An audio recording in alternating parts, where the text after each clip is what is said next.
Hey guys, Connor here. Now, today I'm going to be talking to you about the medieval hood. Now, I'm sorry I wasn't able to do a video on making this.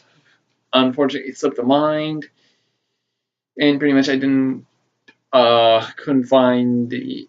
get the camera ready, and since I had nothing to delete in there, so yeah. But you get the point of what I'm trying to do. But I will be making one very soon on a summer version hood. This is the winter version. This is completely winter-like fabric. The one I'm going to make for the summer will probably be tomorrow. It's going to be made out of silk, if I remember correctly. And instead of it being white like this, it's going to be more of a bluish color. Now, the thing about the medieval hood is that pretty much the reason these were actually used in the medieval age was technically for, to keep your head warm or head covered from, like, say, a rainy season. Since in fact, right now it's raining outside. This is in San Antonio, Texas. That's actually how much rain we're actually getting. Actually, it's like almost like pouring down. It's been pouring down for about ever since this morning. We might even get more rain tonight since because of that storm hitting Louisiana. Now, the thing about the medieval hood is that it's pretty much more meant, as we might think, it's more meant for farmers. That's actually not true at all. This medieval hood was used by more than a lot of people because King Richard the was reported to have it, William Wallace, pretty much anybody was known to have it. These were meant to keep the sun out of your eyes. This was meant to keep the weather off of you. Technically, this is meant for a type of, well, I guess you might say, medieval hat, besides wearing them, because technically, affording a medieval hat would take up, well, about, because if you were going to buy a medieval hat from somebody, it would take a lot more money. But technically, when I make a medieval hood, it's a lot more faster. In fact, I'll even show the quickest way to make a medieval hood. Now, though, as you can tell right now, the back part is completely plain. That's actually how I made it. And this is a long version style. Technically, that's because this is a winter style. For a summer style, it's going to be shorter and smaller. Because I don't know why they had it that way. They just did. It's kind of weird if you ask me. But as well, I even did one of the type of versions they might have done for these type of hoods, and that would have been known as the vertical slope. Such as when I wear it, it has this vertical downward slope. Now, as you can tell, I have to completely blur it like this. But now, the reason they had this thing like from the back so long was that since, like, say if I was say if I was trying to take a nap out in the shade or something like that, if I didn't have any shade, I could just drop it like that.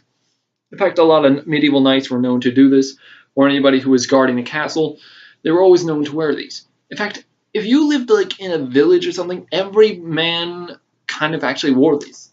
Now, I'm guessing what you guys might say, okay, what about a woman? Did they wear something like this? That's kind of the hard thing to actually answer. Because in some cases you do see it, and some you don't. It depends on where you lived.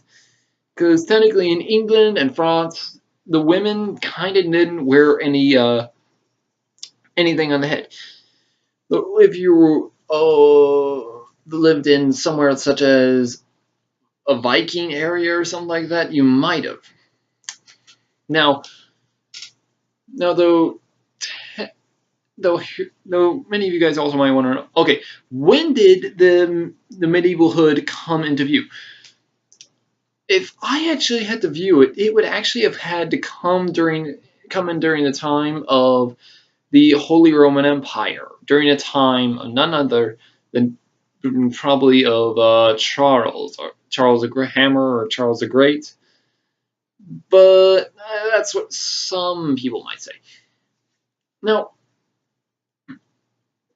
technically, if I had to view it correctly, though, it would have actually had to come during the time of King Charlemagne, because Charlemagne was known to actually build a great empire, and technically, actually, the medieval hood wasn't always originally a hood. In fact, originally it was technically a part of a cloak, actually, since if you guys see my last video on the medieval cloak, you could actually see some resemblance about it. But now, technically, the medieval cloak kind of got shorter and shorter and came into this. Now, technically, the medieval cloak we all know is more meant for traveling, and the medieval cape is more meant for a battlefield. So, what was the medieval hood for? Well, actually, if I was to look at it, the medieval hood was more meant for a village life and stuff like that, but still, some people actually took a medieval hood with them when they traveled, such as if they were on a campaign of warfare. Because technically, there have been those poor soldiers and stuff like that, poor infantrymen. In fact, such as like in, oh, say, the Hundred Years' War, there have been notations that there was mostly of peasant soldiers, such as a guy holding a pitchfork against a medieval knight. It's been reported. Or in the Battle of Nesby, or at the Battle of Culloden, or pretty much a lot of battles, you guys might say. Even during the English Civil War, they had guys wearing medieval coifs, or should I say, medieval hoods. The reason I keep on getting coif and hood mixed up here in this part, probably because technically that was another reason why the medieval hood came into play. Because during this time, the medieval hood kind of actually, if you would wear it, it does seem as though you can actually wear something on top of it, such as like a coif of mail. Because actually, that kind of actually seems kind of right with that. But now many of you guys also might think, okay, what about the medieval archer? Did they wear these? Yes. Well, technically yes and no, because these were kind of a height of fashion and also not fashion. But with a medieval archer, they had to, when they were walking around, yeah, they wore them, but when they were going to attack, they would take it off. And a lot of people actually saw mostly archers wearing these. In fact, it's even been said that in medieval England, every peasant that was an archer kind of actually wore something like this. Now, technically, though, you had to have a lot of money to make something like this, because originally cotton and wool are very, very expensive. They're more expensive than you think. But technically, actually, mostly in Europe, most of the type of fabric they would have had would be mainly wool. Now, though, if they would have afforded cotton or linen, that would be very, very expensive. In fact, because cotton, actually, it's harder to get than wool, because wool I can completely string up in a medieval society. Cotton, though, it takes a long, long time. In fact, I had to take out all the seeds and stuff. That's pretty much why wool is actually more favorable than cotton. Now, linen, though, there was a problem with that. Most of it was silk. Because technically, when I say linen, it's technically cotton. But during the time of the medieval age, linen was more known as silk. Don't know why, but technically, it's kind of weird. I don't know. Anyways. Silk, there was a bigger problem. You pretty much, the only way to get silk, ladies and gentlemen, is getting it from silkworms. Yeah, that's actually kind of gross, I know. But the ancient Chinese did it this way, and it worked. Now, though, in fact, technically that's actually another reason why silk is kind of expensive. Silk is more expensive than our normal modern day type of stuff. In fact, if I was to buy a silk shirt from China, or in Europe, pretty much, it would cost me up to about from 3 to from 30, or well, I should say from 30 to 40 pounds. Now, I know that that might not seem that much money, but here's the thing. In the medieval age, you would only earn like about 1 or 2 pounds, like pretty much a month. And that was just due to this and that. Now, I know I can hear you guys already, but that doesn't seem like much. You can't get that much money to save your family. Well, here's the thing. The reason why most people kind of actually couldn't, were only given that much money was, well, because this and that. And you might think, okay, well, how could he afford to give to save his family? Now, here's the thing. If you were a medieval peasant, here's the thing. Most medieval peasants during this timeline actually could do something in order to save their family, because technically they're always given a type of share, because it's always been said that half would go to taxes and the lords and stuff of the area. The other half will go to them or the entire village. And actually the farmers got a right to those. But actually, when you think about it as well, there's even the other type of factor, in which this is where the medieval archery comes in. Most medieval archers were always peasants, and pretty much every peasant was known to actually, well, be an archer in the medieval army, such as in France or in England and stuff. Well, technically, although in England there were more medieval archers, but in France there were more crossbowmen, which is kind of weird.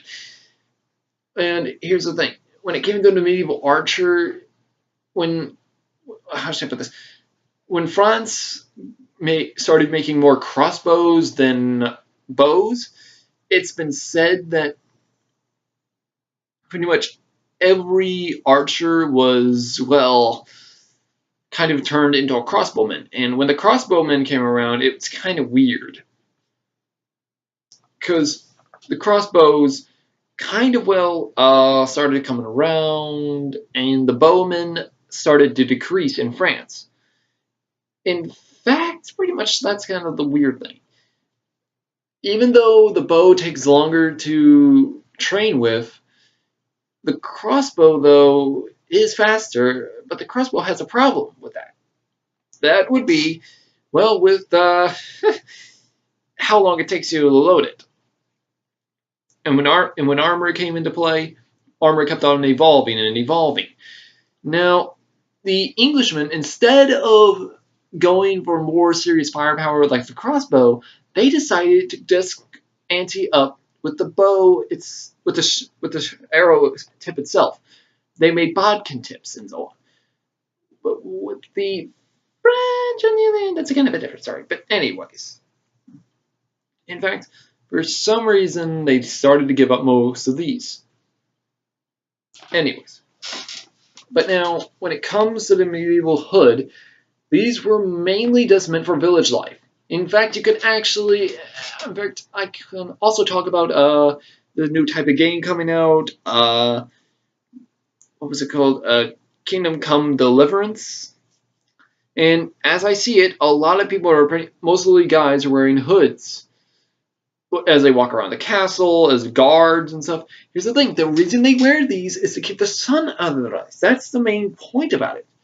And in fact, this is also to where it doesn't get to those rainy days, because technically it would just absorb and you wouldn't get affected by it. That's actually the glorious thing about the medieval hood. Now, though, if you guys also want to know on how to make the medieval hood, look me up very soon on the next video on the quickest way to make a medieval hood. But just be warned, this is not going to be like the same thing like with the winter style. This winter style is actually a little bit bigger. It kind of goes like, if I measure it from the top end of my head, it kind of goes actually right near down to my elbows. That's actually how I managed to measure it, because I wanted to measure it from, but if I measured it from my shoulder, it would go down to the palm of my hand. That's actually one way you would do that. Now, this is with the back end. And with the front, I just double loop my head. In other words, I double double fold it. Pretty much that's actually how I would do it. But that was actually with the head measuring. With the other way, if I had to measure the down loop, what I had to do is take the measurement, like so, and do it by 1, and then do the second part by 3. Now, I just pretty much, just did it like that. But it would originally be 4 ways down, but you get the point on what I'm trying to talk about. And pretty much that's actually how it's supposed to be with the medieval hood. If you guys found this helpful, let me know in the comments area. Subscribe, like this page, and let me know if I could do anything else for you guys on the medieval stuff or anything about reenacting. Let me know, and if where you guys can get good prices for stuff, let me know down in the comments. Thank you, everybody, and have a good day.